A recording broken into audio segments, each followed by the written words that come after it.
logos and brands you are also very familiar with. Now, these are not advertisements, but games. Games to play, downloadable games. And inside those games, they have all these logos and icons. So those are also advertisements in the means of advert games. So these games are funded by the advertisements and freely downloadable by your Apple App Store or Google Play Store. Okay. So this is what you mentioned, social media. So we all have seen this. So advertisements are all over in social media. And if you see one type of advertisement with all these AI memory and stuff, the same type of advertisements will pop up again and again in our news feed. If you see this advertisement, if you find this advertisement very interesting, and if you look at the comments of this advertisement, and then next time you will see a lot of these chips and stuff would pop up in your news feed. You will never know why these are popping up in your news feed. You are not interested in looking at those stuff. But if you go back to your memory and see, you must have clicked this once. Okay, that is all AI, artificial intelligence, catching up with your search items and news feeds. Okay, so social media is one of the powerful advertising platforms now available in the world. Okay, and then you all know about these food apps. Those are also advertising modalities. Okay, so these are digital boards, not the billboards which are pasted, but the digital boards which can be changed. And then the digital screen has a very appealing color tempo. So everybody loves to see the changing colors and the changing images, and it catches our eye. So if you see these pictures, what would you feel? Now, can somebody tell me? Looking at this picture now, I, of course, I'm not aware of this brand of burgers. Now, seeing at these pictures, can somebody comment? What do you feel about this type of the burger? Anybody? Yes? Any ideas? Students, any ideas? What do you think about If this? you see this advertisement on the way home, what would you feel? Can I ask Maureen, what do you think about this advertisement? Hello. I think when I see this advertisement, when first my appetite, it seems like it's really delicious burger. Sorry, it was not clear to me, Maureen. I'm sorry. Hello. Yeah. Hello? Am I audible? I think when I see the advertisement, it increases my appetite, and it seems so delicious when I see the burger. Yeah, yes, that's what I feel also. Now it must have been very delicious. Look at the facial expressions. They are like, they are eating it with their eyes closed, and they are savoring the taste. Okay, so this burger must have been eternally delicious. So it is a must-have burger feeling you get. Okay, so these are the expressions the actors show us when they put the advertisements. Okay. Okay. Now, we all enjoyed the advertisements which were shown there. Okay. There were different types of, different types of lovely advertisements. Now, what is the problem with all those advertisements? Is there a problem? What is the problem? Do you see a problem anywhere? Now there are advertisements. It should be there to promote food or beverages or whatever the thing from the manufacturer to the customer. Is there a problem? Why are we bothered about these advertisements? May I ask, Dr. Aruni, may I ask our postgraduate students, Busiko? Yeah, yes. Busiko, what do you think the problem? The problem is promote to promote different. Tunggu.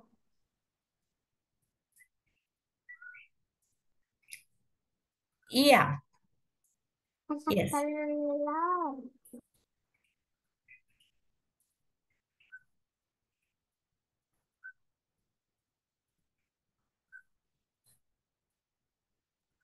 Anybody? Anybody have idea what the problem is?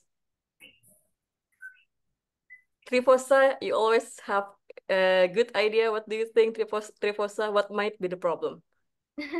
I think sometimes it's targeted to the wrong audience. Okay. Yes, correct. Now, we saw a lot of beautiful advertisements, and I'm sure you must have also enjoyed watching those advertisements. I also watching beautiful creative advertisements when they are there.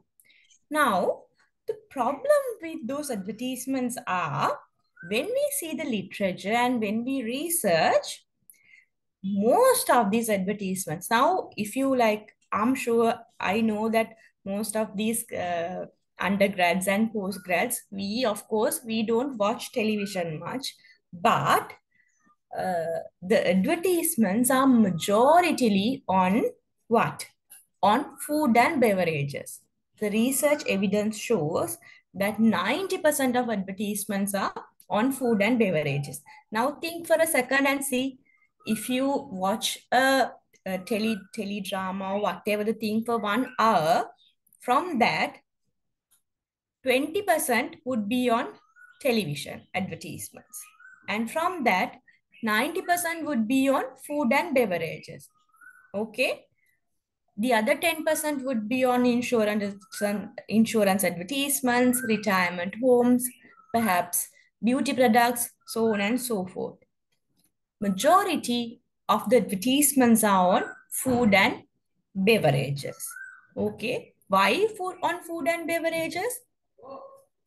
Why there are a lot of advertisements on food and beverages? Any thoughts?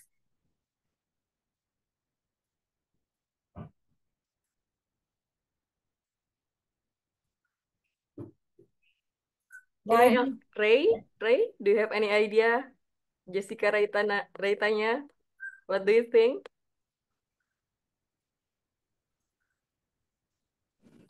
Okay, first of all, I'm sorry, my connection is not that good. Could you Okay. please repeat the question, Miss Aruni? Yeah, I was just asking. Now we know that there are a lot of advertisements, and majority, 90% of advertisements are on food and beverages. Why there are so many advertisements on food and beverages, not on other stuff? Why do we need a lot of advertisements on food and beverages?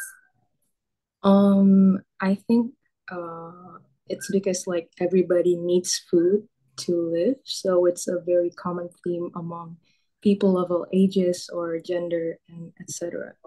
That's from my point of Exactly. view. Yes, exactly. That was the answer I was expecting. Thank you so much, Jessica, for giving that answer. Now, that was the exact answer I was expecting. So, food is a common commodity. So that we all need food and beverages. And irrespective of the age, we all love food. And irrespective of our mood, everybody, the mood uh, stays up when we see a lovely food plate and we celebrate with food. Our mood goes up when we see good food. So there's a culture, usually in Asia, there we have a culture, we go out and have food with our friends and family. When we have a celebration, we bring a lot of food. So food is a part and parcel of our lifestyle. So, and then with that, there are a lot of competition with food. There are a lot of food brands, food varieties. Now, if you take burger, there are a lot of burger varieties. Lot of multinational companies producing the same kind of burger. So that needs a competition, that there's a competition to sell these same kind of food. That's why there are a lot of advertisements on food and beverages. Okay. And then, so that's all right. Because there are a lot of food and beverages, they will have a lot of advertisements on food and beverages. That's not the bad thing. The bad thing is that 98% of these food and beverages are unhealthy food and beverages. When there are research, we have found out that there are many research. I have quoted only two of them. They have found out that 98% of these advertisements, now I have shown you many advertisements. Did you see any advertisement on healthy food? Now, if you think back, if you close your eyes and think back of all the food advertisements, all the beverage advertisements you see on television or in billboards or in magazines or in social media, are there any healthy food or a beverage being sold in advertisements? Do they sell water? Do they sell healthy drinks? No. So about 98% of these advertisements are unhealthy. So what do you mean by unhealthy? If I may ask the nutrition students, MSc students, since you all are MSc nutrition students, you will be able to answer better than me. If I may ask this from the medical students, they might struggle perhaps. But as for you, for the nutrition students, you have the answer in the fingertips. So what do you mean by unhealthy food and beverages? Maybe I can ask Kak Natalia from our postgraduate program. Yeah, sure.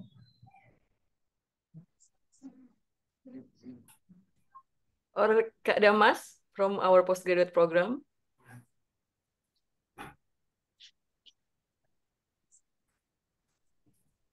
Kak Ira? Kak Ira Primona? Anybody? Yeah, sorry, can you hear me? Yes, Yeah, Kak yes. Ira. Yes. Yeah, because sorry, I'm on five actually, so kind of noisy here. So maybe a simple thing about the advertise on food. Let's say like the advertise of beverage. So as we see on the ingredients, it kind of with high sugar. So, but they don't mention it actually, of course, on the advertisement. But we just think that it's like a fresh drink and like delicious drink, and we just took it. So we don't really care about the ingredients because the product. I mean the who produced that the drink. They don't mention the ingredients. They don't educate us for the ingredients. So I think that's why I agree that some of the advertisement is they don't educate us with the healthy food. So that's why about the 98% of them are on unhealthy food and beverage. I do agree with this statement. That can I say? Thank you. Yeah, yes. Okay. Yes. Now, what I meant by what we all mean by unhealthy food is like, as she said that high in sugar, yes, high in fat, sugar, and salt, everything. High in fat, sugar, and salt are considered globally as unhealthy food and beverages. So, if I may go back,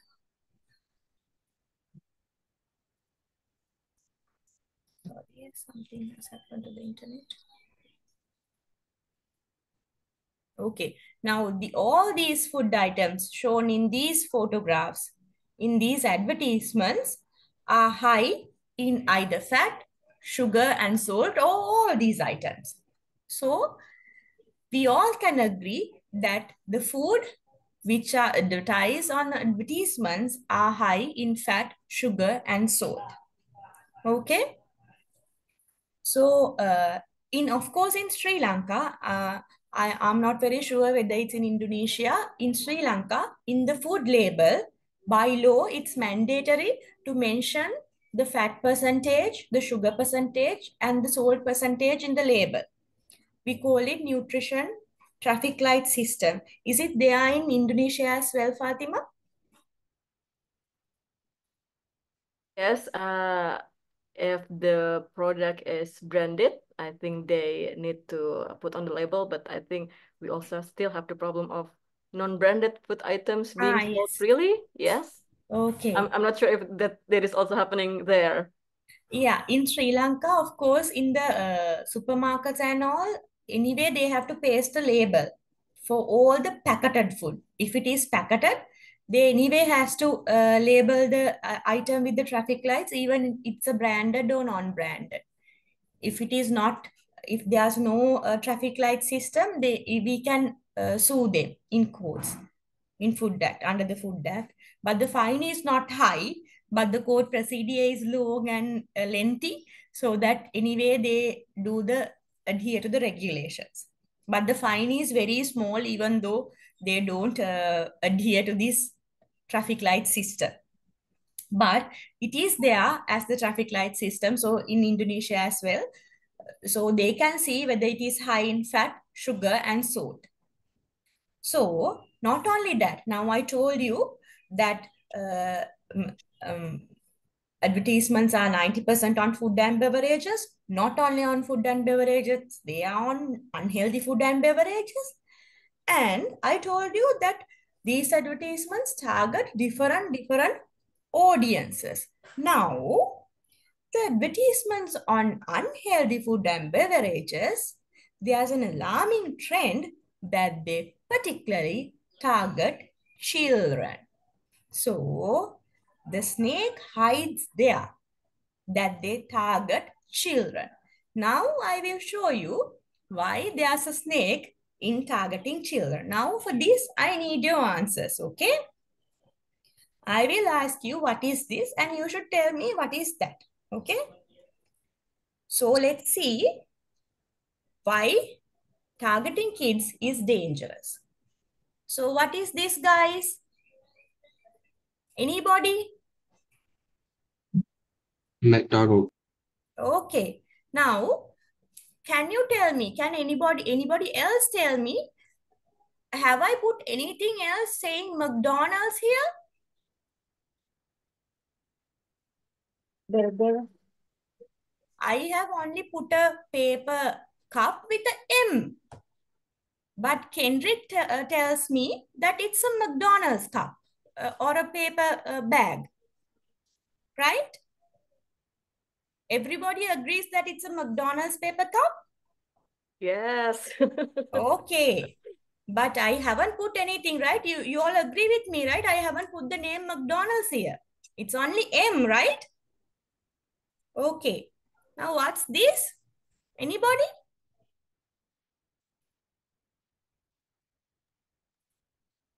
KFC, doctor. Okay, KFC chicken. Okay, now have I put KFC logo or KFC name here? Not at No, all. I haven't. Okay, it's just a bucket with fried chicken, and then there are some red and white strips. Okay, what are these, guys?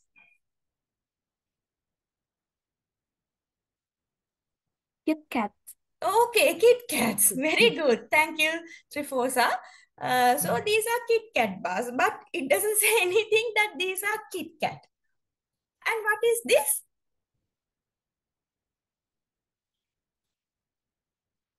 Anybody?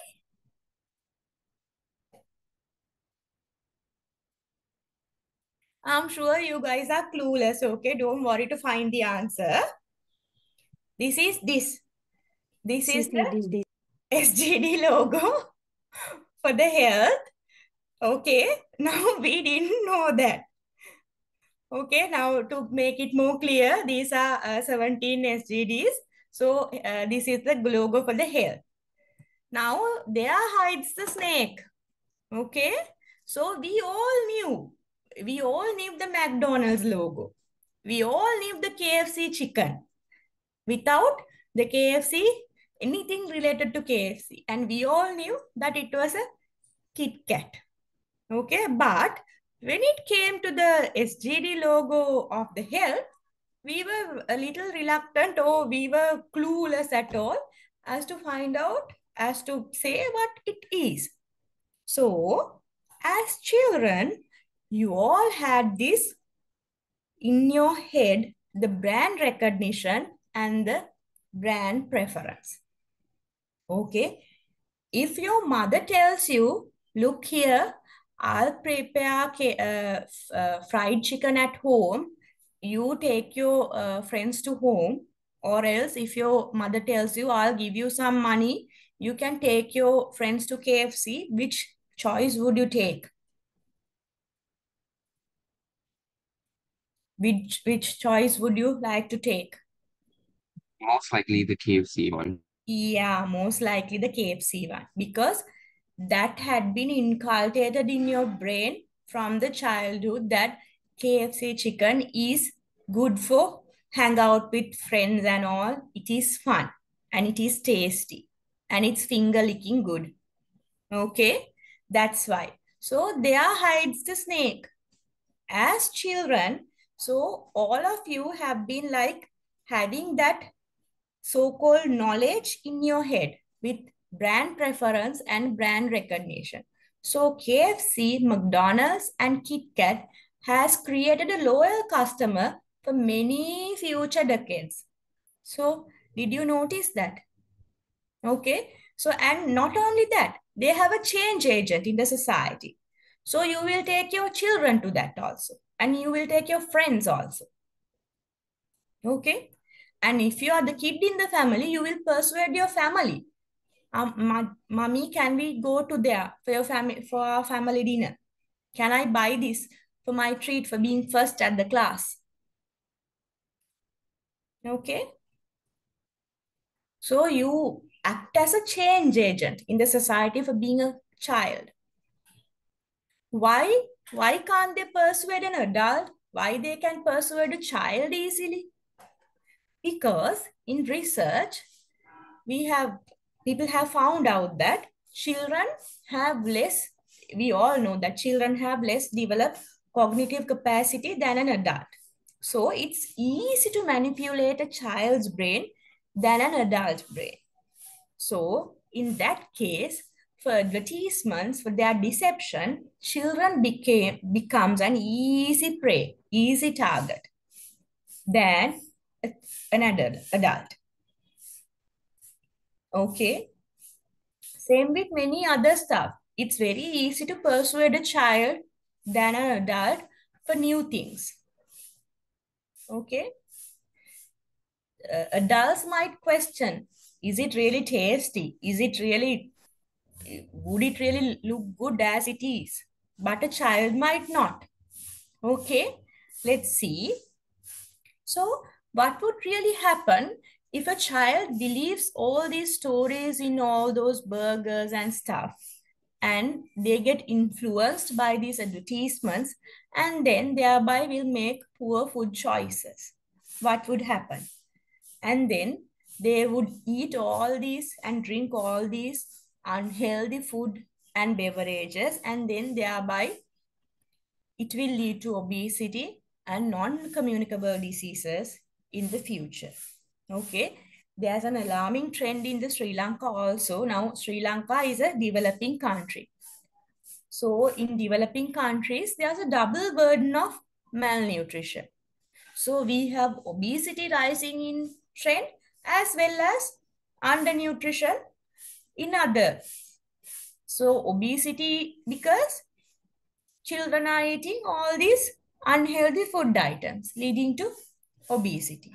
And on the other hand, some children doesn't have anything to eat. Okay. So the healthcare burden rises with little kids being victims of non-communicable diseases, so that we have a child diabetes or a child hypertensive taking medications lifelong, leading to a lot of healthcare burden. So we don't need that. So we have to reverse the cycle. Okay. So the companies, they invest a lot in producing these advertisements and stuff. They use really a science. Let's talk about this later. Okay. So now we learn a science. Now you learn a nutrition science. Now I teach my students a medical science. Similarly, this marketing is also a science. They use science to persuade their customers. So marketing has a science, and it has some strategies of marketing. In food science, food marketing strategy as well, they commonly use these 6 basic tactics. Okay, so these tactics can interfere with decision-making skills of children and make them get deceived by their advertisements. So I'll let you know little bit of details about these 6 tactics. So you will know later when you see those advertisements as nutrition students, you will be able to educate the public about these tactics and thereby help the children to make better food choices in the future. Okay. So now forget about the picture on the right hand side, and then if you see the advertisement on the left hand side, this is a perfect looking burger. Okay, as an adult, I know that if I see this perfect looking burger, would I get this perfect looking burger if I go to Burger King? On the other hand, what will I get is the burger on the other side. Okay, but for a child, it would be difficult to understand this little tactic. Now, this heavenly, perfect looking burger will not come to our hand if we go to the Burger King.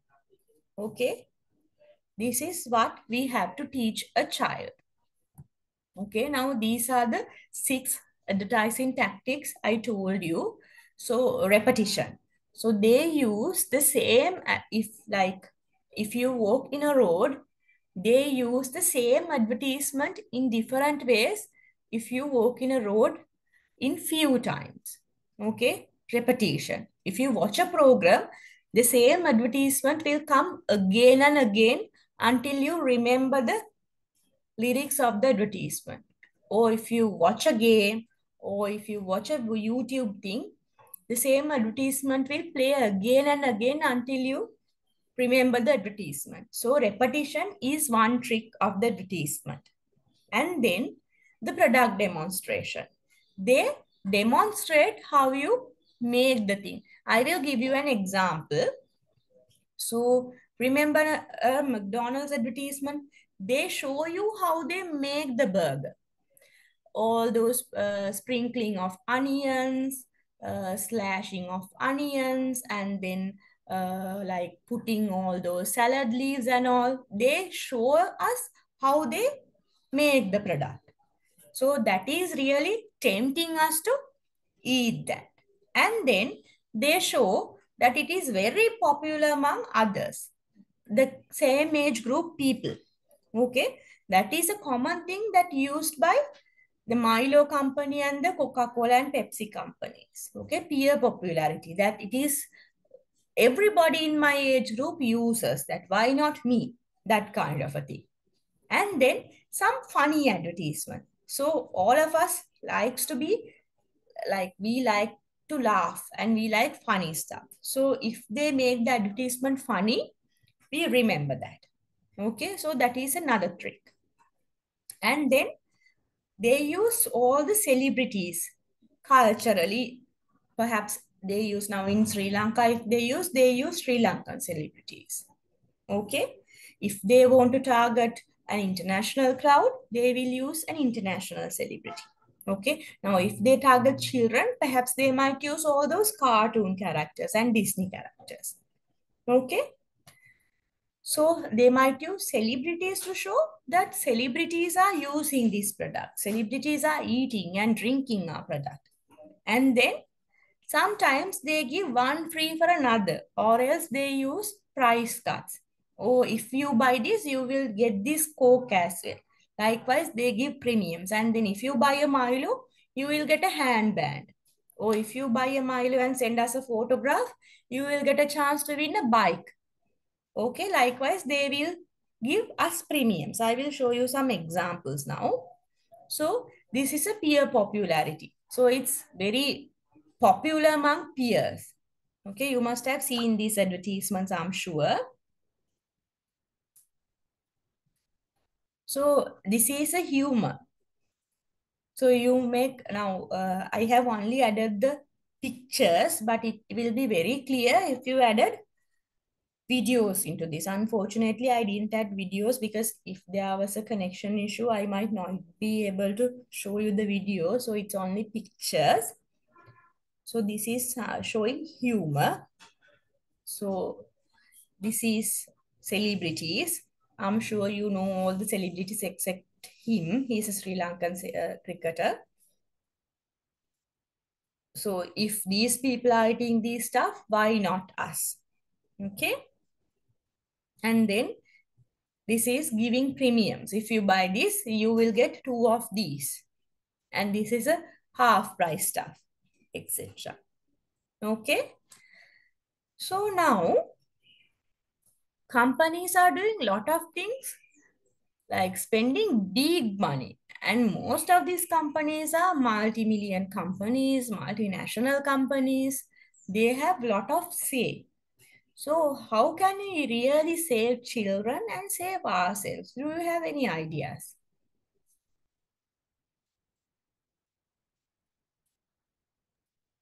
Now, yes, there are advertisements and they are on unhealthy food and beverages, and they use all of these tricks and magics to deceive us.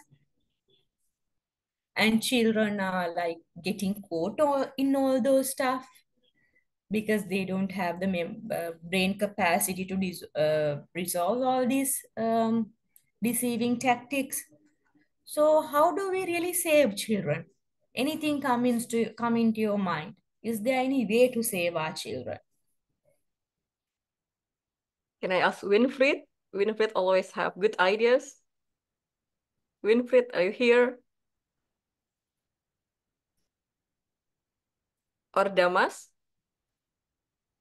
Damas, our postgraduate student. This is something that a public health expert should dig deeper, actually. Damas or Winfried?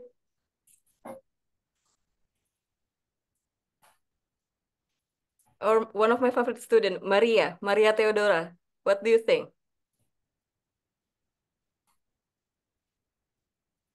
I'm sorry, Miss. Can you Yes. repeat the question because I cannot hear really clearly because the connection is kind of bad. Yes.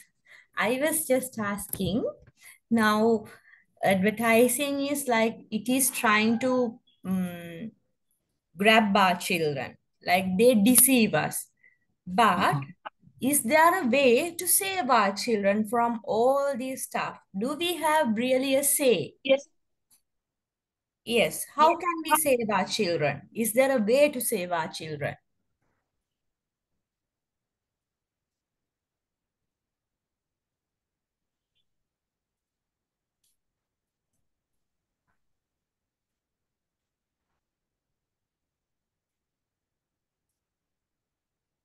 What do you think, Maria?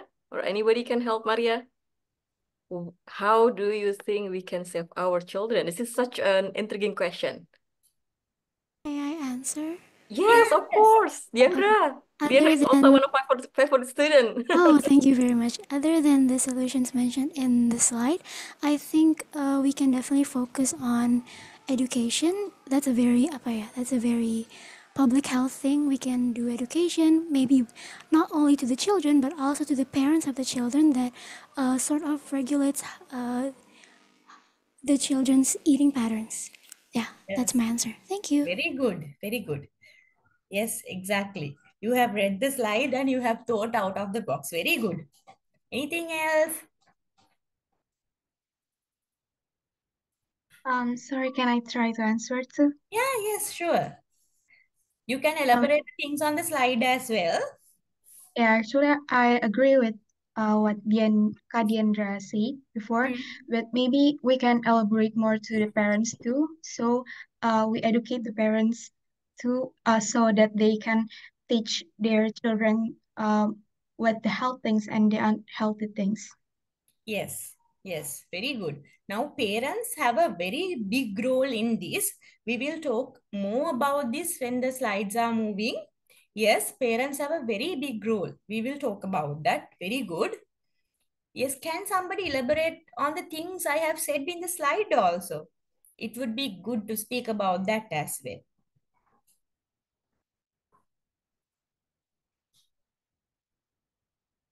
Yes, anybody? Yeah, hello, may I Yes. try to add something? I think we can say, let's say like the government must be involving on the regulation about the advertisement, especially Yeah. they really concerned about what the effect this advertisement for the children. Maybe that was I think. Thank you. Yeah, yes. Yes. Yes. Now, governments, yes, as Ira said, governments can enforce policies and laws against these advertising companies. Yes, that's true. Not only governments, even the world controlling bodies, WHO and the World Trade Organizations can enforce laws on front of pack labeling and the advertising regulations on those companies. Yes, they are in place now in Sri Lanka and in everywhere in the world, and I'm sure in Indonesia as well. We have a set of rules and regulations enforced to the companies. And then everywhere in the world, the countries have given self-regulatory mechanisms to companies to see whether they are exceeding the boundaries of deception, that they are misleading the children or misleading the customers by showing the advertisements, by giving false claims. Okay, but research evidence shows that all these mechanisms have failed in achieving the target of protecting children. Okay, and even though all these mechanisms are external regulations put up against this advertising. As you all correctly said, we need something to be internal, internally protecting children. That's where our advertising literacy comes. So education of children, and then thereby empowering children to protect themselves would come in this case as an internal regulation. So external regulations by means of governments or globally controlling the companies or self-regulations have not worked. So children need their own protection to safeguard themselves. So let's look at advertising literacy in a broader term. Okay, let's move on to the second part of our lecture. Now we learned as to what advertising is and why advertising is harmful and why targeting children is really, really bad. Okay, and why advertising really targets on children and why children are very susceptible. Okay, now let's look at how children can be empowered to counteract the mechanisms of these science of advertising in the means of advertising literacy. Okay, now when you think of the concept, forget about advertising, think of literacy. If you think about the concept of literacy, what does literacy means?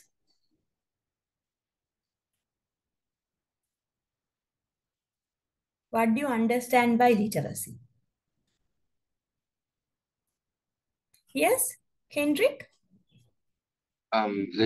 Literacy refers to an ability of someone to read, understand, comprehend like words and maybe information from different medias. Yeah, true, very true. Now, literacy has a broad term. It's not only, previously we were like thinking literacy is only to read and write.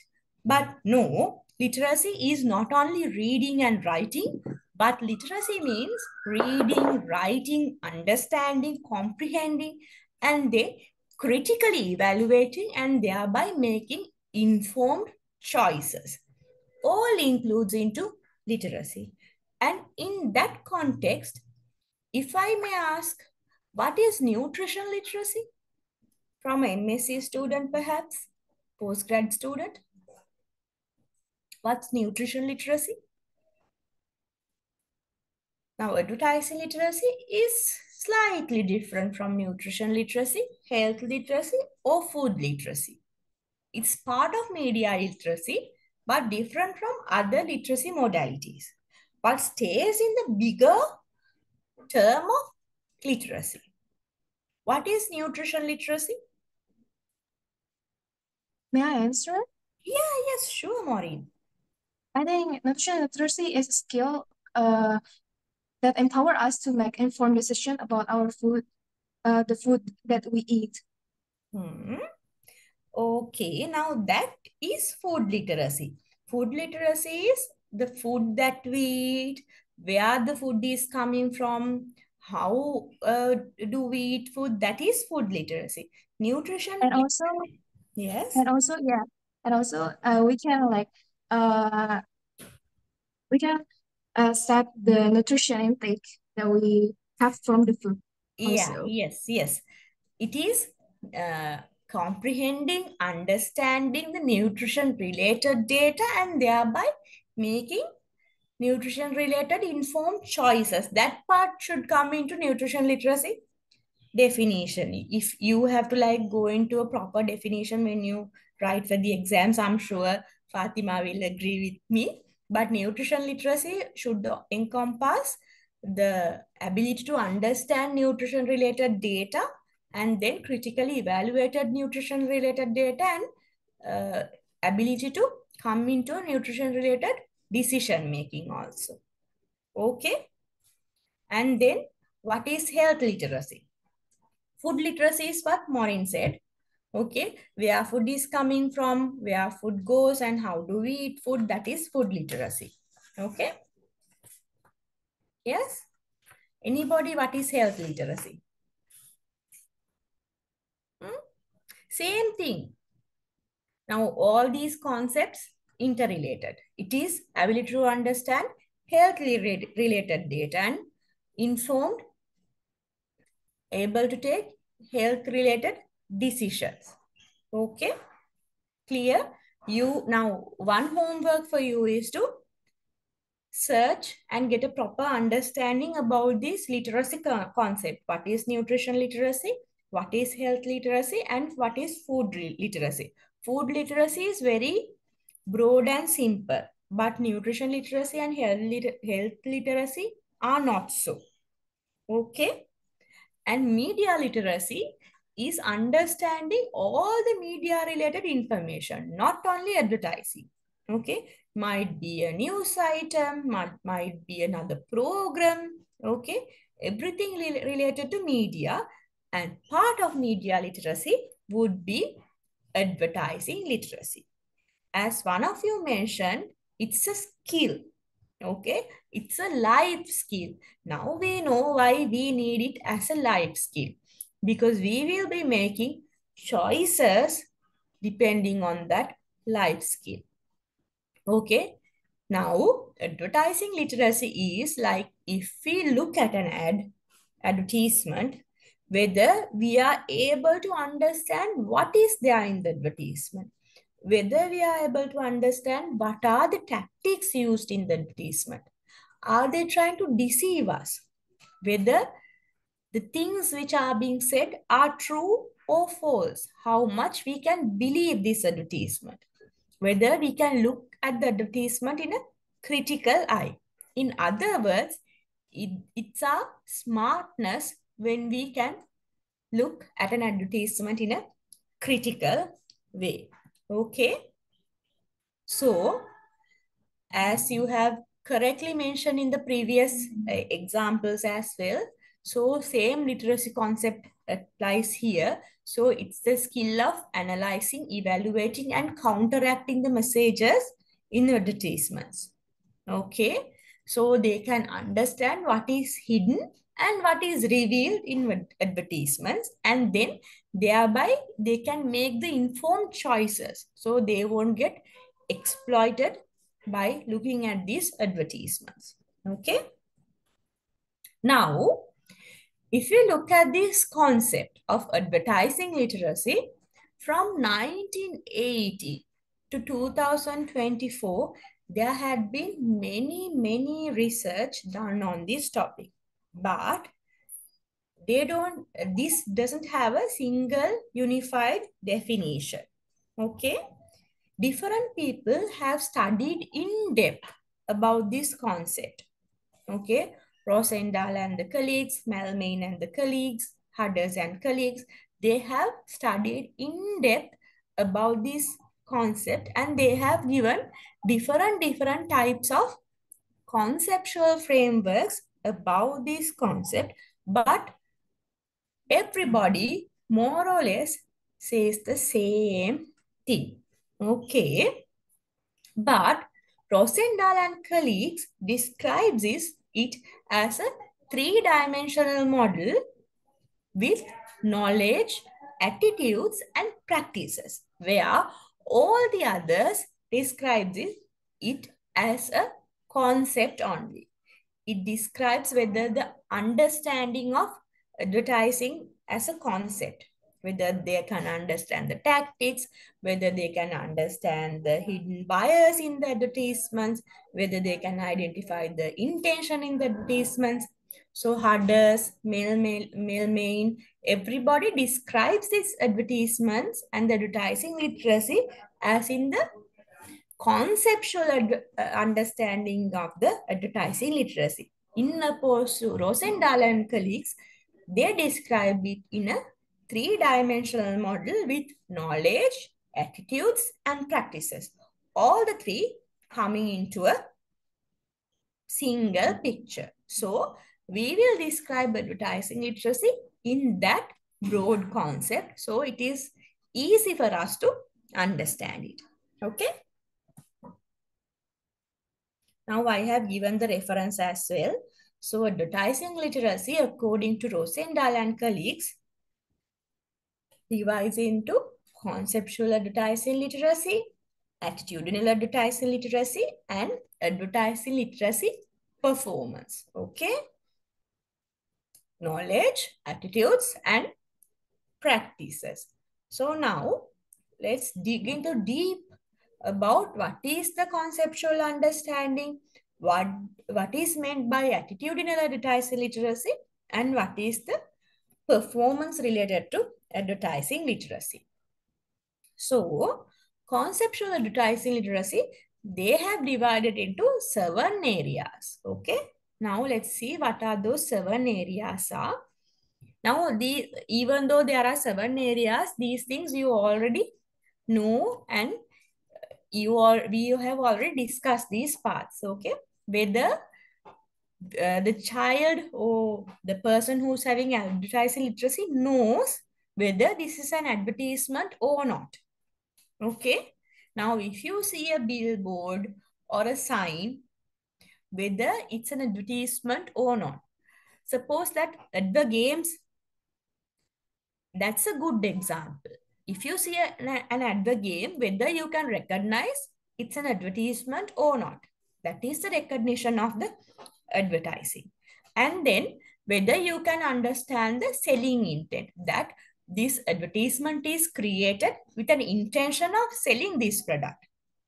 So they can have different selling intentions. And then you should be able to recognize the source of the advertisement, that this is a funded thing, that funding is coming from somewhere to produce this advertisement. Now, suppose that there's a celebrity in that advertisement, he's eating something. So that celebrity is eating something, not only he likes that thing, he's being paid by somebody to eat that stuff to show us. So that recognition should be there.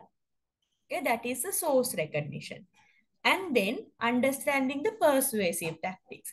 That is those 6 persuasive tactics I told you in the very beginning. Can you remember? The advertisement comes in repetition.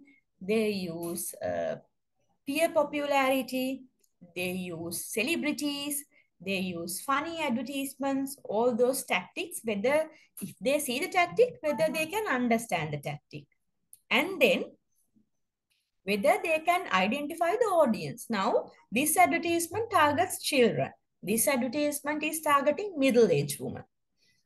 In that sense, whether they can identify the target audience of the advertisement. And then what is meant by the persuasive intent is that this advertisement is produced in a way to persuade us to buy this product. Okay, now there's an overlap. There can be like you might see an overlap between the selling intent and the persuasive intent. But if you see in broader terms, there's a difference. Now there's a need to sell the product and there's a need of persuasion as well. Okay, and then understanding advertising bias. Can you remember the picture I showed you before? The perfect burger and the burger we got. So there will be always a difference between the thing they are showing in the advertisement and the thing we already get. Okay. So the person who is having the conceptual advertising literacy should be able to understand that the thing that is there is not what we get. Okay. So those are the 7 components of the conceptual advertising literacy. And that is the gist of advertising literacy if you look at it in large. Now that is what it's been described in other models as well. As I told you, in Melmelin and Hudders, they have described all those concepts in their entire model. But in Rosendal's model, she has described 2 other concepts as well in respective to attitudes and practices.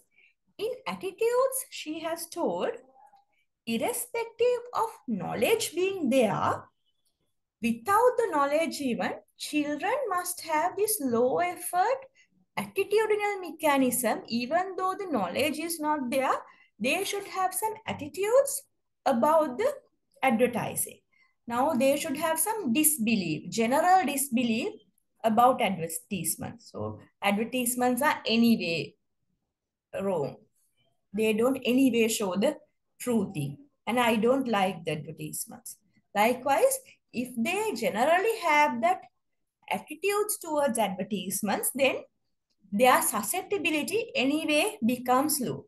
In that aspect, can you remember 2 of your colleagues commented that parents have a role? This is where the parents have a role. They can build up the attitudes of children. So the effort is low and the starting point is high so that you can build up the knowledge component more. And then this last component is about applying what you have, retrieving and applying what you have already got in hand. You have the knowledge, you have the attitude, and then you retrieve the knowledge and apply it whenever you have confronted with an advertisement. There's no point of having all the knowledge in the back of your head and if you're not applying it. Like you all had, now if you all have the knowledge, but when you're confronted with the KFC advertisement, if you still go and grab the KFC burger, there's no point if you don't retrieve and apply. So this application part also has a bigger role. So in this point also, parents have a lot of mediation to play. Okay. So like you correctly mentioned, advertising literacy is influenced by parents' influence and the age. So even though they have the knowledge, even though we have inculcated them with the concepts of advertising literacy, parents must influence children to build their attitudes. But up until they reach a certain age, they might not be able to retrieve the knowledge and apply them. So research have shown up until they are 12 or above, they might not be able to apply the knowledge they have already got. Okay, so the purchasing power to purchase a good should actually come to a child after this age. So these two stuff will interfere with their advertising literacy. Okay, so you have correctly mentioned one thing about advertising literacy, that parents must influence in the children's advertising literacy, however the concepts are. Okay, now the last part of my lecture. Let's look at the evidence from the literature and a little bit about my study. Have I exceeded the time, Fatima? It's 9:16, ne? No, it's okay. The time is yours until well, we have the time until 11:30, Aruni, so go ahead. It's so Okay. exciting. Well, actually this is also new for me, so I also learned a lot from you from this lecture. Okay, thank you so much. I'll be quick anyway, otherwise you'll get bored. No. Okay, so evidence from literature. So this is a research I did on advertising literacy, since this is a new and a very interesting topic. So I told you that children will get advertising literacy after 12 years. But as we already know that unlike Western children, our Asian children are little lagging behind these concepts and purchasing power. So I thought of doing this research in a little bit old age group, in children in age 16 years. So I did this cross-sectional study in Colombo among school children in 636 school children. It was a cross-sectional study using a self-administered questionnaire. So as I told you before, advertisements will look alive when we show video clips. So in this research, I used video clips to show the advertisements to these school children. Otherwise, they won't engage in the questionnaire. So there were 15 video clips lasting 30 seconds each, which showed different TV commercials on unhealthy food and beverages to test their advertising literacy on unhealthy food and beverages. These were with some of the video clips I showed. So on ice cream advertisements, biscuit advertisements. Okay, so I showed these video clips and then asked different questions from them related to advertising literacy. Then it was interesting to find out, as we have already seen in the literature as well, the conceptual advertising literacy mean score was 70%, more than 70%. Attitudes were a little lower than that, and the performance was much lower than that.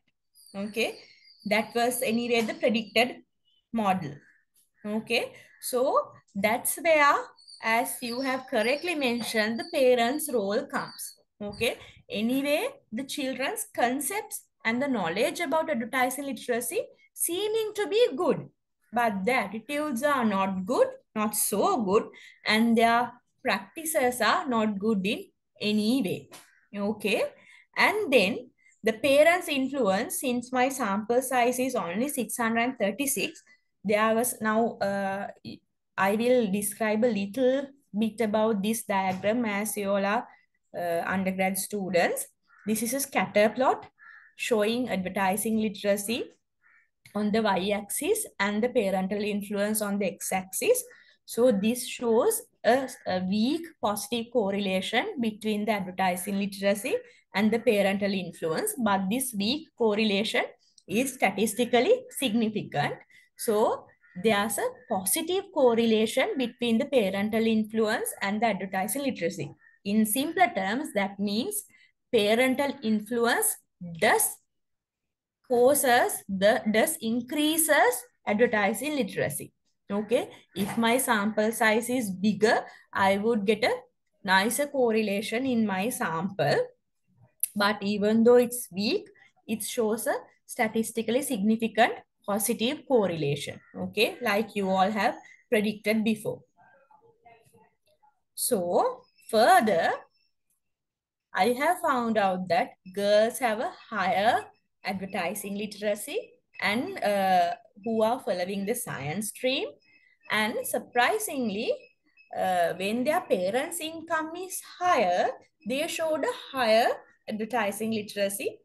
And when they get lower pocket money, they showed a higher advertising literacy. And then lower their screen time, higher their advertising literacy was.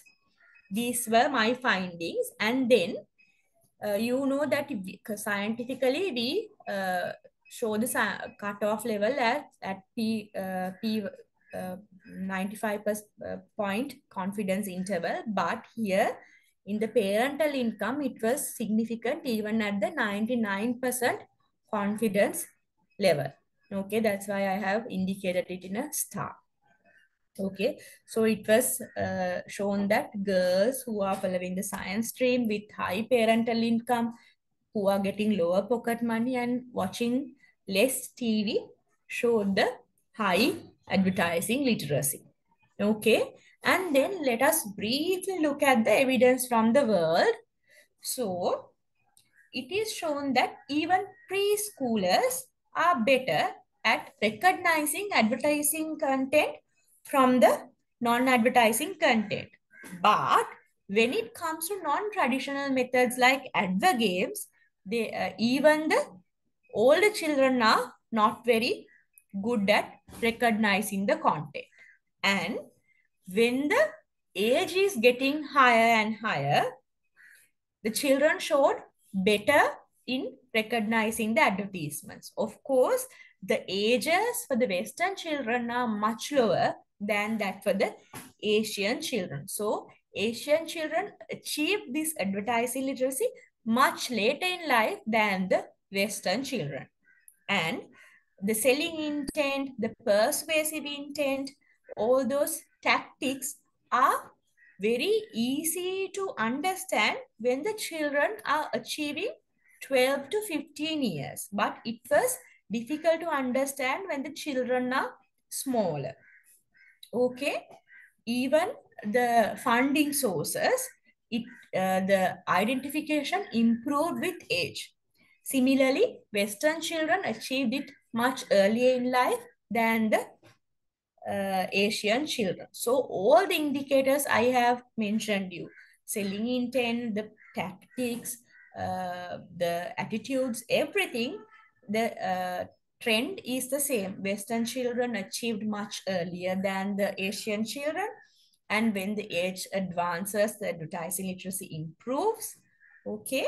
And then with parental influence and the adult influence, teacher influence, not only teacher influence, it has shown that even an adult co-watching the advertisements with children and giving the inputs will improve their advertising literacy. So the same trend goes with all the attributes of advertising literacy. So keeping that in mind, what you have to remember, all these more than 1 hour of the discussion, the things you have to remember is that advertisement do target the children. Why? Because of their less developed cognitive capacity. And if they do target children, and if they do make unhealthy food choices, it will cause obesity and non-communicable diseases, and then it will be a dire burden for the health sector in the future. And then advertising literacy is a life skill that can save our children from these advertising. So this is a learned skill that parents and adults can help children to master. As age influencers with parents in influence, these children can master in advertising literacy. And one thing I want you to remember, when you grow up and when you become big shots in the government as policymakers, you all can take a further step to introduce these concepts to policies and curricula in the school programs to take one step further to protect our children and to save our countries from these harmful effects. So that's all. So again, it is not, but it is. Thank you. Any questions?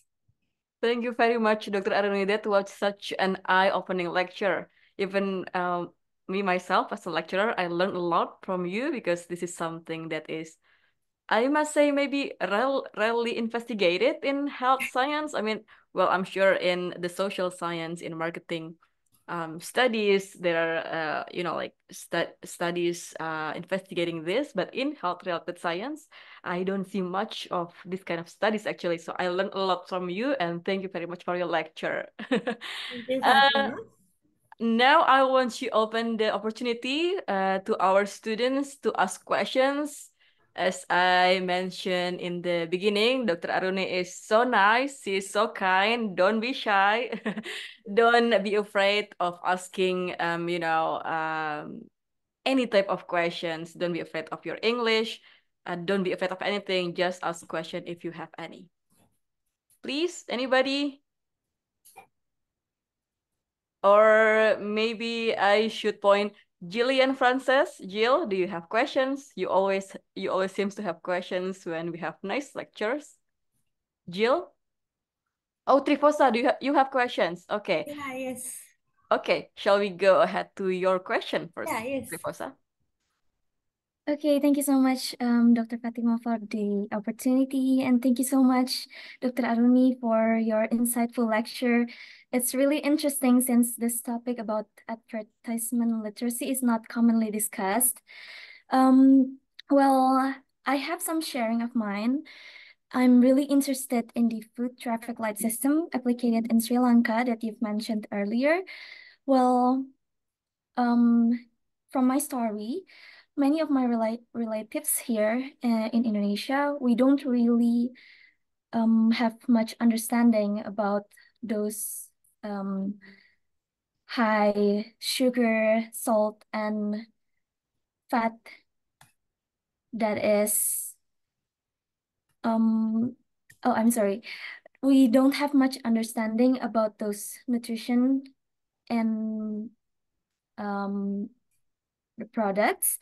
And I've seen this food traffic light system as a very potential support for parental education on advertisement literacy. Because with the traffic light labeling, parents can say like, oh, if you see this label, you need to pay attention and be careful on the amount of consumption, something like that. But since it's not applied right now in Indonesia, I really want to know, is there any challenge on the application of the food traffic light system in Sri Lanka? And does it really improve the community behavior on product consumption? I hope you catch my question well. Yeah, I'm so yes. sorry. Yes. Now, this traffic light system we have included for salt, sugar, and fat. So, as in traffic lights, if the sugar level is high, we have given the guidelines in printing. If the sugar level is high, it will show a red mark. If the fat level is high, it will show a red mark. And if the salt level is high, it will show a red mark. So anybody who sees these marks, they can take a decision for themselves whether they want to buy this food with high salt, high sugar, high fat. Okay, they can detect by themselves. But the thing is that even though that we have implemented it from 2005, we have been trying to implement it. Then we from 2015, we have made a law that every brand should have this label. But in 2025, now we have 25, we have made it mandatory for every food item. That's how it has been evolved. So every 10 yearly, there had been new regulations coming to make it mandatory. So there had been a lot of food raids to raid items that are not having these labels. Even though these food labels are there, people don't pay much attention to these food labels. That's the thing I see in Sri Lanka because of this brand recognition, but because these labels are very small. Now we have to do new regulations to make the label a little larger. With the new regulations, the label is on the front of pack. Previously, we have it at the back of pack. Now the label is at the front of pack from 2025. So we hope that it would make the consumers more alert to find out that these things have more fat, more sugar, more salt. Having said that, even these are traffic lights, some consumers doesn't have enough nutrition literacy to understand even the traffic light labels. So that is a sad part in the Sri Lankan context. Now, health regularities, we are trying our best to bring all these, like in WHO regulations, they have said it in 2005 to implement this. Now, by 2025, we have everything like prepared up to the standards, but consumer acceptance to this is still not very adequate. That's the drawback. But the industrial side, since this is a must-have regulation, without that they can't sell it. If it is a packaged item, they must have it, though it is a branded thing or non-branded. Even it's a packet of house-made biscuits, homemade biscuits, they have to have this sugar level, fat level, and the salt level. So without that, they can't sell it. So in the industry wise, the acceptance is very high because there are strict regulations and food grades. But in the consumer aspect, the uptake and the really using up of this labeling system is not very good. That's a sad part. I think I answered your question. Yes, Kendrick? Thank you for the amazing lecture. I have thoroughly enjoyed the lecture, to be honest, and I learned a lot of things about nutrition on the side of literacy in specific. And I have a similar question to Triposa earlier on regarding labelings of the traffic light system, but I want to ask something about the NutriGrade system, which I think is implemented in Singapore. It's similar to the nutrition traffic light, but it uses letters A, B, C, D to represent the quality of the food. And my question is maybe two. First one is it more effective than the nutrition traffic light? And the second one being the challenges. So I've heard from people who is in Singapore or who knows about the system, they tend to say that if a food is graded A or healthy, they will tend to stay away from it because of the taste. Healthy food, in their minds, healthy food is not as delicious as the ones that are like unhealthier. So how do we actually overcome that prejudice or that challenge? Yeah, now that is a main problem when it comes to healthy and unhealthy food. That is a health promotion challenge. Actually, when we did the qualitative studies, we did a special qualitative study, especially on this product Milo. I anyway spoke with you about a lot of brand names, so I might come up with this as well. So we did a qualitative study on Milo. So they said that even though they know that Milo is not very healthy and it has a lot of sugar on that, they will still opt for Milo since it's tasty. Okay, so even though children have this knowledge about healthy and unhealthy food items, they do not really go for the healthy thing because they are having this idea about taste. So I would answer for the last question first. So one way of overcoming that thing is to have the healthy options as the first choice. So if it is a school canteen, now Sri Lanka, we have that school canteen policy where we have only the healthier options at the school canteen. So we don't sell Milo, we don't sell all these frizzy drinks, sugar sweetened beverages at the school canteen. So they have only the healthy options at the school canteen. So if they don't have the unhealthy options, they will anyway have to go for the healthy options at the school. So that is one way. So easiest option would be the healthiest option. That is one way you can promote healthy food for the children. The second thing is that you have to educate children and incorporate the health promotion in children from the very beginning without saying that Milo is tasty and so on and so forth, to aware them to see the nutrient aspects, that it is so high in sugar that you will end up this and this in the future. But having said that, drinking a lot of Milo every day would harm the kid. So parents have to weigh the pros and cons. As a reward, perhaps they can give Milo once in a while. Okay? If the child really craves. So you have to balance out. That is the first thing. The answer to your first question is that in a country like Sri Lanka, now ABC system will not work because of the usual literacy. So in Sri Lanka, our people are not, our languages, usual languages are Sinhala and Tamil. So they are not very conversant in other languages. So it is easier for them to look at these colors and understand. Okay. So other systems are not very user friendly with them.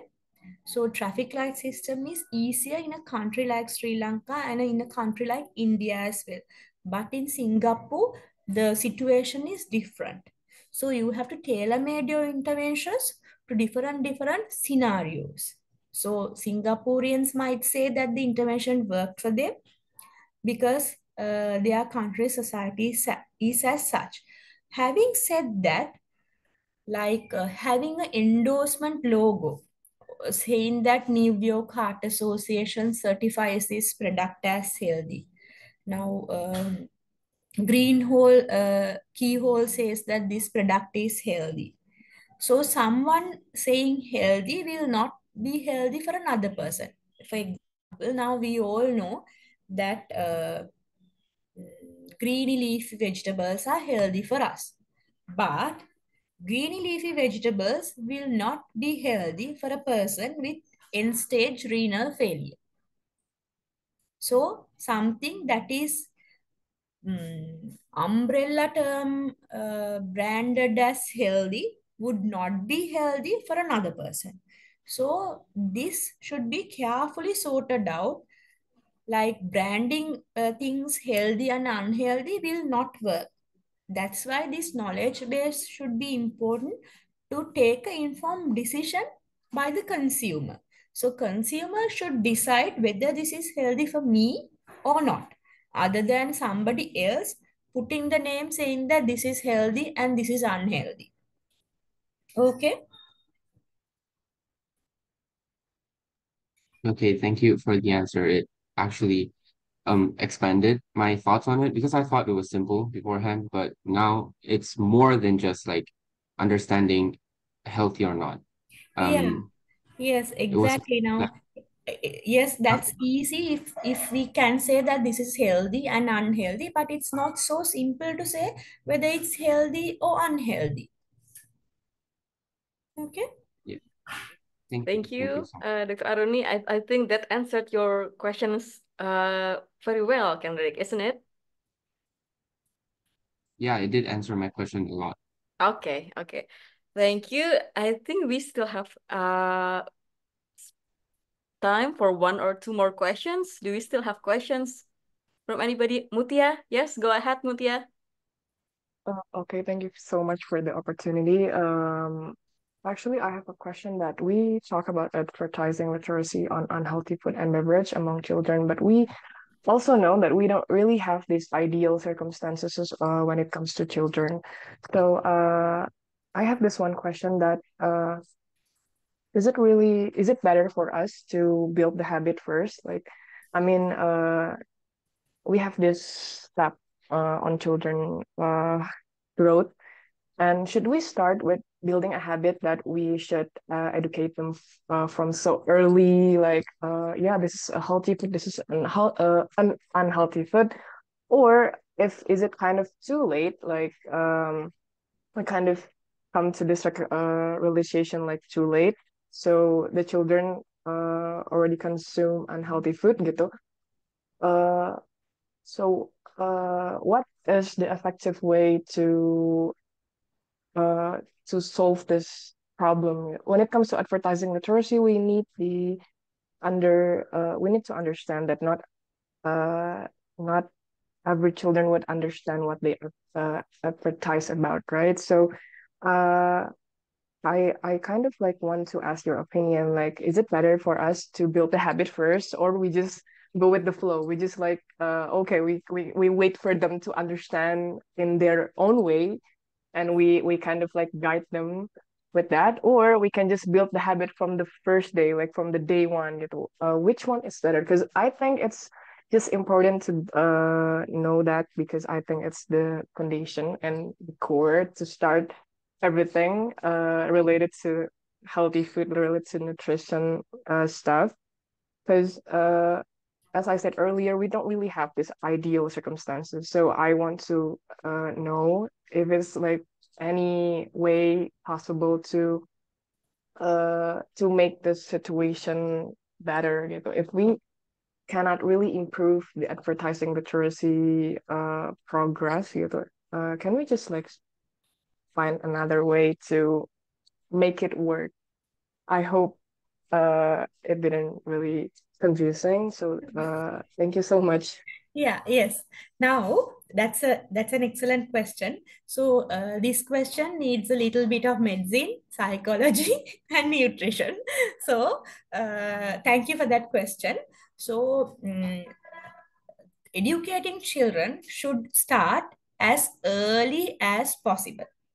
So you know that children should not be given salt, sugar until the child reaches 12 months. That we all know. According to WHO recommendations, children should not be given salt or sugar. The taste bud should not be stimulated with salt or sugar up until 12 months. But from the day child can understand and child tries to comprehend, we should tell the child from the very first day that the child takes the first bite of food from 6 months onwards, after the exclusive breastfeeding stops. We should tell the child while we are feeding the goodness and badness of food. That's how the mothers communicate with children. Okay, that's the way, that one way of stimulating children for food. So we should tell the even though the child cannot understand, we should tell the colors of food, the nutrient items of food while feeding the kid. From the 6 months onwards, even though the child cannot understand. So the education starts from 6 months. Okay, so from 6 months, whenever you have an opportunity. For example, now if you watch television with the kid, if something goes on, an advertisement goes on, if the child is highly enthusiastic about the food item, you can perhaps say, now that is good, but it will not be the same if you purchase that. That would be just enough at that moment. So then and there, if you get an opportunity as early as possible, it's better to give them little bit of inputs. Why? We have to make the attitudes for advertising literacy. That's a low level of defense for kids. Okay, can you remember that I told you their real practices come from age year 12 onwards. Concepts we can build from earlier years, and attitudes we can build from much early years. So attitudes and concepts we have to build from early years so that they can put all of them into practice when they are older. So from 6 months onwards to the really little infant, you can start on telling stuff about nutrient contents about food, what is good and what is bad, even though the child doesn't seem to understand. That is what the child psychology says. That is what we doctors advise mothers about complementary feeding. Tell the children about the colors of food. Tell when you feed beetroot to a child that it contains vitamins and minerals and it is red in color. When you feed child dal, tell that it has protein and it is yellow in color. Okay, that's how you feed the child and stimulate the child in the same time. So you have to build the concepts and attitudes from the very early in life and build those concepts and attitudes. And when the child grows older, they will inculcate those behaviors and then put it into practice in the later life with the parents' influence. So then and there, if you have a chance, you should tell the child that advertisements are not what it is. Okay, did I answer your question or do you need more clarification in that? Yes, it really, really answered my question because I really do think that when it comes to public health, when it comes to health prevention, when it comes to health promotion, we need to start from the very beginning and we should know how to educate them in a proper way because we don't really uh, again, we don't really have these ideal circumstances. Why? Because maybe you can say like, yeah, we need the parents' influence, of course, like definitely we need it. But if we really think about it, some parents don't really have the same belief, like the same concept, the same principle as us, the like who did the prevention gitu.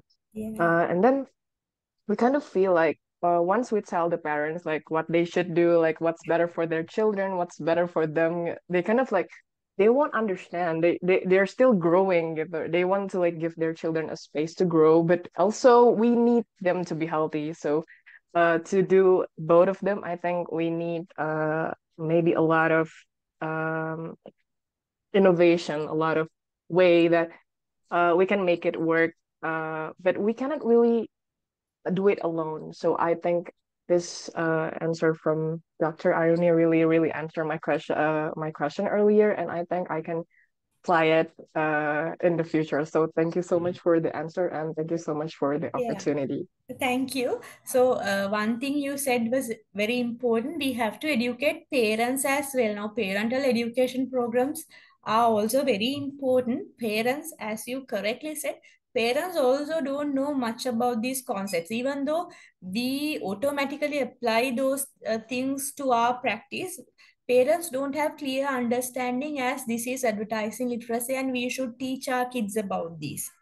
So we should first educate the parents and we should tell them that they should teach these things to their kids from the very early in their life.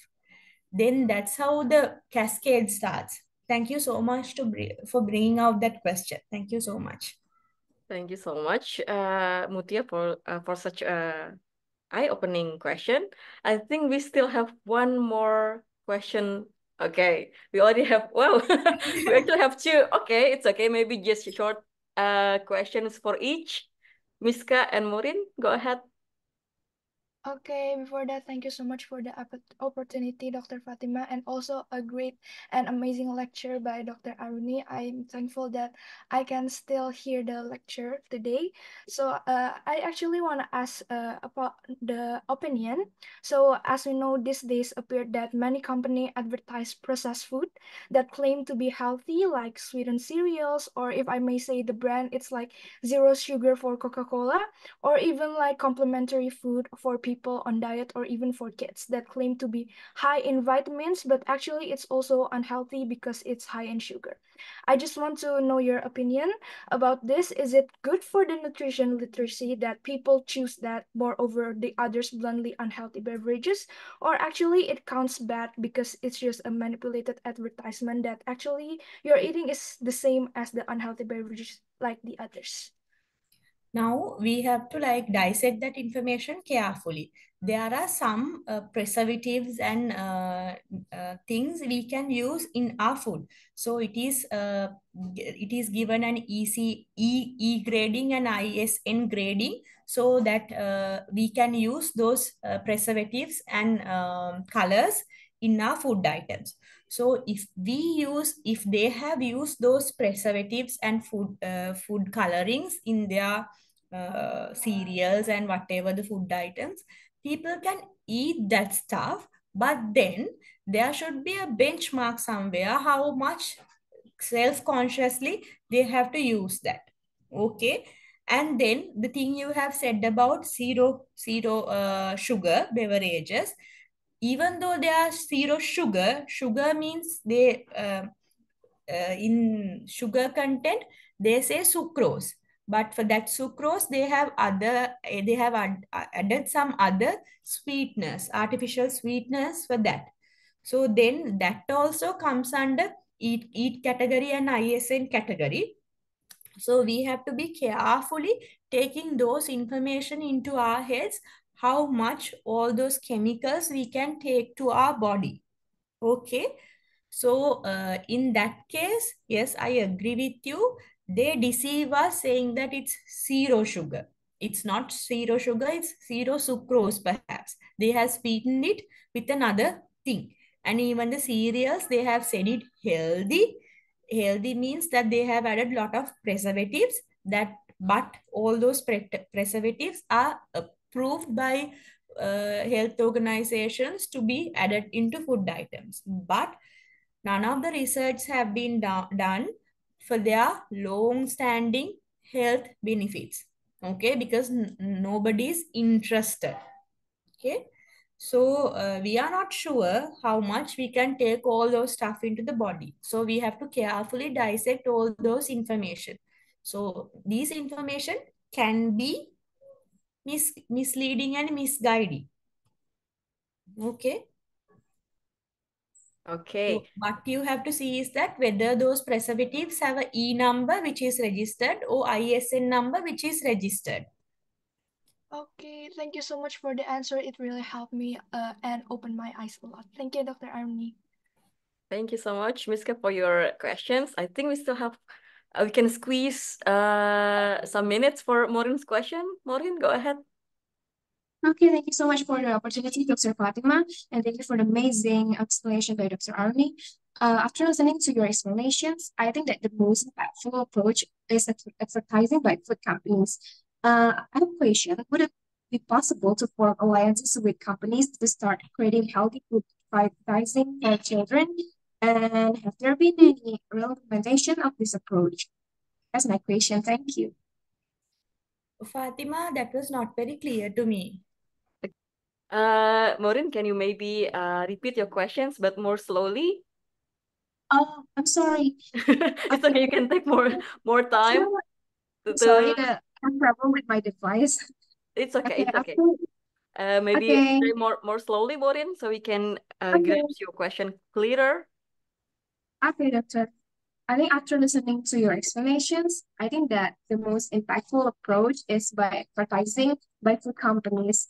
I have a question. Would it be possible to form alliances with companies to start creating healthy food advertising for children?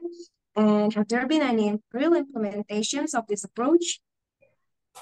Yeah. Is it clear enough, Doctor? Yeah. Now, are you asking whether we can like talk with companies and like do child-friendly food advertising? Is that so?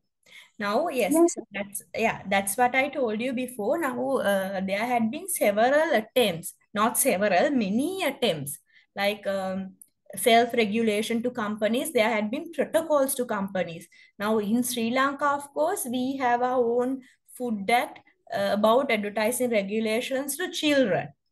So like in Sri Lanka, in the world also, they have different in Food and Drug Authority, Food Trade Assembly, they have different self regulations to companies to self regulate their advertisements as how they target children.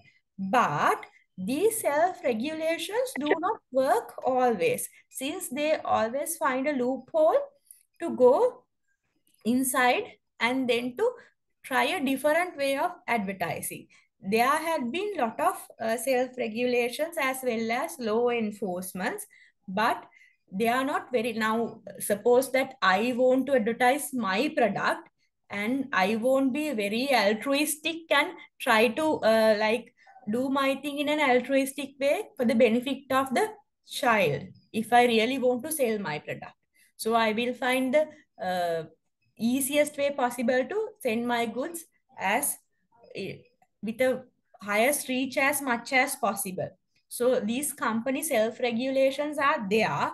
It has been implemented and it has been like written, but they are not working properly. It has already been there. Now every country has a self regulation for companies. For example, Sri Lanka has, I'm sure Indonesia also has, and World Food Assembly and World Health Organization has also given companies about advertisements for children, especially under 12. But all those regulations and company self-regulations, they don't work as per the intrinsic mechanisms of safeguarding themselves against advertising. It's like asking the cat not to catch mice. Okay? Okay, I think it's, yeah, it answers your questions, Maureen, isn't it? Yes, that's all. Yes, thank you Okay. for the clear explanations. I now have a better understanding of this. Okay, thank you so much, students. Thank you so much for those of you who asked questions. We already have Triposa, Kendrick, Maureen, Miska, and Mutia for the comprehensive questions from different perspectives. So it really add more to our insightful discussion today. We want to, unfortunately, because the time is up, we have to end the guest lecture session today. But I actually have also one question for you, Dr. Aruni. It's only like a short question.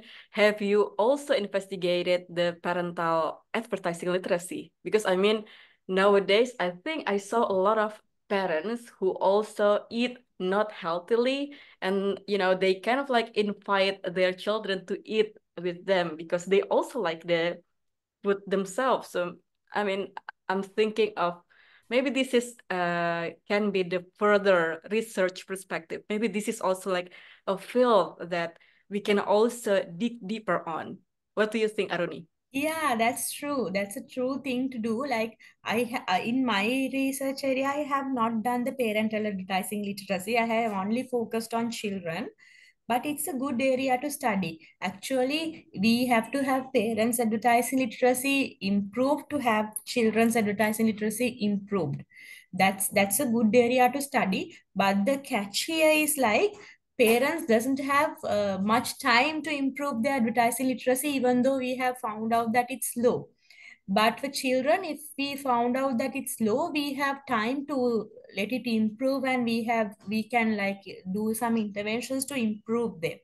That's the thing. I think like people are not very interested in seeing whether the parents advertising literacy is higher or lower, but that's a really good thing to do and see whether then we can like do perhaps couple programs like to improve parents advertising literacy and children's advertising literacy in the same time. It's a good intervention to do. It's a good area. Okay, thank you so much, Arun. And I also agree with you because I think investing in children will create a more generational benefit and impact. Yeah. Okay. Anyway, students and Dr. Aruni, thank you for very much for staying here with us until the end of the session. It is a very insightful, eye-opening session. I myself also learned a lot from you, Dr. Aruni. So thank you so much for your wonderful lecture. I think before we officially finish the session, can we take a photograph of everybody? For those of you who are still not switching on your camera, you may want to do so that your gorgeous faces will appear in the publication of this event later in the our media. Wait a minute. Okay, how do I? Okay, bear with me. Bear with me.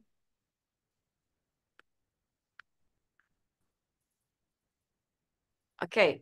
Now we have 4 pages of everybody. We'll take a snapshot for the first slide.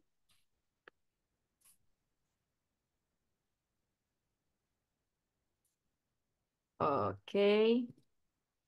And now for the second, oh, wait. Okay. And for the second slide.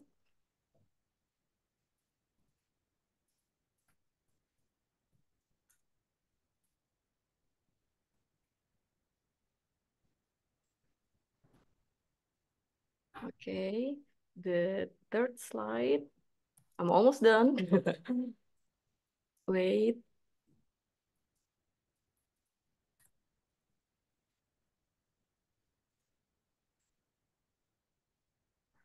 Okay, and the last page.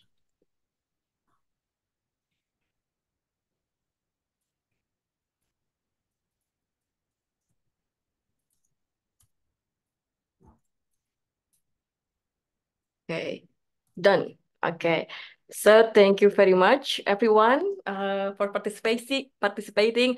I must say that I am so proud of you, students, because of your enthusiasm and your eagerness, willingness to learn. It really shows Dr. Aruni the curiosity and also, the spirit of FKM, of our study program in Gizi.